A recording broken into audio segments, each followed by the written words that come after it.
हरे कृष्णा। श्रीमद् भगवद गीता यथारूप अध्याय 2 श्लोक संख्या 31। स्वधर्मम अपि चावेक्ष्य न विकम्पितुमर्हसि धर्म्याधियुद्धात् श्रेयो अन्यत् क्षत्रियस्य न विद्यते। अनुवाद। क्षत्रिय होने के नाते अपने विशिष्ट धर्म का विचार करते हुए तुम्हें जानना चाहिए कि धर्म के लिए युद्ध करने से बढ़कर तुम्हारे लिए अन्य कोई कार्य नहीं है। अतः तुम्हें संकोच करने की कोई आवश्यकता नहीं है। तो पिछले श्लोक तक भगवान ने आत्मा का ज्ञान दिया। आत्मज्ञान हमें परमात्मा तक ले जाने में सबसे मुख्य आवश्यक तत्व है। और पिछले श्लोक में भगवान ने दोहराया, ना त्वम सोचितुम अर्हसि, कि तुम शोक ना करो। इस श्लोक में आज कहा जा रहा है, ना विकम्पितुम अर्हसि। तो ना त्वम सोचितुम अर्हसि, ना विकम्पितुम अर्हसि। सोचितुम मतलब शोक। तो भगवान ने अर्जुन के शोक को आत्मज्ञान देकर दूर किया। यह आत्मा का ज्ञान इस देह से संबंधित शोक को दूर करता है। वही व्यक्ति शोक में रह सकता है जो इस देहात्म बुद्धि में है, अपने को शरीर मानकर जीवन जीता है। तो अर्जुन के शोक को दूर करने के बाद अब विकम्पितुम यानी कि संकोच। तो भगवान ने कहा है कि तुम संकोच मत करो। तो इसीलिए जब हम आध्यात्मिक जीवन में आते हैं तो अधिकतर हमारे आध्यात्मिक जीवन में आने का कारण शोक रहता है। आध्यात्मिक जीवन के परिचय को प्राप्त करने के बाद शोक दूर हो जाता है, लेकिन संकोच मन में बना रहता है कि इसे अपनाएं, इसे अपने जीवन शैली का अभिन्न अंग बनाएं या ना बनाएं। अर्जुन ने प्रथम अध्याय में धर्म पे आधारित अनेक तर्क दिए थे युद्ध ना करने के। भगवान कृष्ण इस श्लोक में उन धर्म पे आधारित तर्कों पे ध्यान ना केंद्रित करते हुए अर्जुन को स्वधर्म पे ध्यान केंद्रित करने की बात कह रहे हैं। स्वधर्म का मतलब है जो हमारा मुक्ति से पूर्व और मुक्ति के उपरांत कर्तव्य।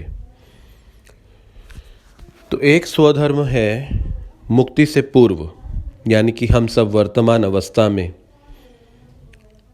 जो कर्तव्य हमारे इस शरीर से जुड़े हैं। प्रभुपाद जी का कहना है कि हमारा मुख्य व्यवसाय कृष्ण के आदेश का पालन करना है। तो इसीलिए वर्ण आश्रम, जिसमें ब्राह्मण, क्षत्रिय, वैश्य, शूद्र, गृहस्थ, ब्रह्मचारी, वानप्रस्थ, सन्यास, ये वानप्रस्थ ये इस देह के धरातल पर बनाया गया धर्म है, ताकि हम इसका पालन करते हुए मुक्ति की अवस्था तक पहुंच सकें, यानी कि अपने मुख्य व्यवसाय कृष्ण के आदेश तक पहुंच सकें। और मुक्ति के उपरांत ये स्वधर्म आत्मा के स्तर पर रहता है। तो इसीलिए यहाँ पर कृष्ण स्वधर्म की बात कर रहे हैं। और एक दृष्टिकोण स्वधर्म को यहाँ पर इस श्लोक में देखने का है कि जो इस समय आवश्यकता है, जो इस समय की आवश्यकता है उसको करना। जैसे जब अर्जुन गुरुकुल में थे तो द्रोणाचार्य ने परीक्षा ली सभी राजकुमारों की और कहा, पक्षी पे निशाना साधते हुए क्या दिखाई देता है? तो सभी ने कुछ ना कुछ कहा और अर्जुन ने कहा, मुझे पक्षी की आंख दिखाई देती है। तो वो अर्जुन का उस समय का स्वधर्म था। और इस समय अर्जुन का स्वधर्म है युद्ध करना। और ये जो युद्ध है ये धर्मयाद, ये धर्म युद्ध है। और इस धर्म युद्ध में क्षत्रिय धर्म की स्थापना होगी। तो यानी कि वर्णाश्रम की स्थापना होगी। तो वर्णाश्रम के अनुसार, क्षत्रिय धर्म के अनुसार अर्जुन का कर्तव्य यहाँ पर धर्मयाद युद्ध करना था। तो उसी प्रकार से हमारी भी कुछ तत्कालीन धर्म हैं और कुछ हमारे आत्मा से संबंधित स्वधर्म हैं। और इन दोनों का संतुलन हमें बनाए रखना चाहिए। तो कभी कभी हम अपने तत्कालीन कर्तव्यों में इतने व्यस्त हो जाते हैं कि जो आत्मा का स्वधर्म है वो प्राय हम उपेक्षा कर देते हैं। और कभी हम दूसरी तरफ। तो जब तक हम मुक्त नहीं हैं तब तक हमें दोनों का संतुलन बनाए रखना आवश्यक है। इस शरीर और आत्मा की आवश्यकताओं की पूर्ति करते रहना आवश्यक है। इसीलिए इस पारिवारिक और इस शरीर के पालन के व्यस्तताओं के बीच में आध्यात्मिक जीवन के लिए, जैसे कि गीता समझना, पढ़ना और हमारे जीवन के मुख्य व्यवसाय भगवान कृष्ण के आदेशों का पालन करने में लगे रहना चाहिए। अब धृतराष्ट्र जैसा व्यक्ति भी ये बात को समझते थे कि धर्म क्षेत्रे कुरुक्षेत्रे समवेता युत्सवा मामका पांडवाश्चैव किम अकुर्वत संजय। तो गीता के प्रारंभ में ही धृतराष्ट्र ने कह दिया था धर्म क्षेत्र, ये युद्ध धर्म के लिए किया जाने वाला था। तो धृतराष्ट्र जैसा व्यक्ति जिसको दिखाई नहीं देता था वो भी देख पा रहा था ये धर्म युद्ध है। तो अब इस बात में कोई संशय नहीं रह जाता जब भगवान कृष्ण कहते हैं धर्मयाद, कि ये धर्म के लिए किया जाने वाला युद्ध है। तो धर्म की स्थापना करने के लिए तो भगवान आए ही थे।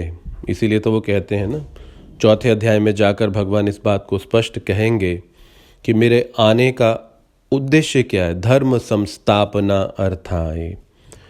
तो धर्म की स्थापना करने के लिए आए थे, लेकिन अर्जुन माध्यम है उसमें। और अर्जुन का जो धर्म स्वधर्म है, क्षत्रिय के रूप में अपने कर्तव्य का पालन करना, भगवान अर्जुन से अपने स्वधर्म की स्थापना करना चाहते थे।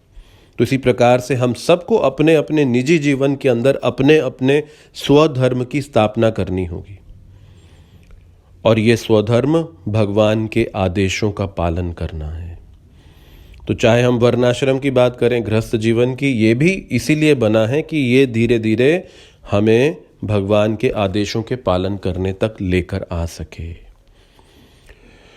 तो इस दृष्टि से शोक त्यागने की चर्चा हो चुकी है। अब यहाँ पर संकोच को त्यागने की बात की जा रही है। तो ये जान लेने के बाद कि हम ये शरीर नहीं, हम आत्मा हैं, अब संकोच नहीं करना चाहिए। अब आत्मा को आत्मा का आहार देना शुरू कर देना चाहिए। और वो है हरे कृष्ण कृष्ण कृष्ण हरे हरे, हरे राम राम राम हरे हरे। ये आहार आत्मा को दीजिए। ना विकम्पितम अर्हसी, संकोच नहीं कीजिए। इस कृष्ण भावनामृत जो कि परम आनंद का मार्ग है, इसमें हमें संकोच नहीं करना है। अर्जुन संकोच कर रहे थे तो भगवान कह रहे हैं जैसे अर्जुन संकोच कर रहे हैं आप संकोच मत कीजिए।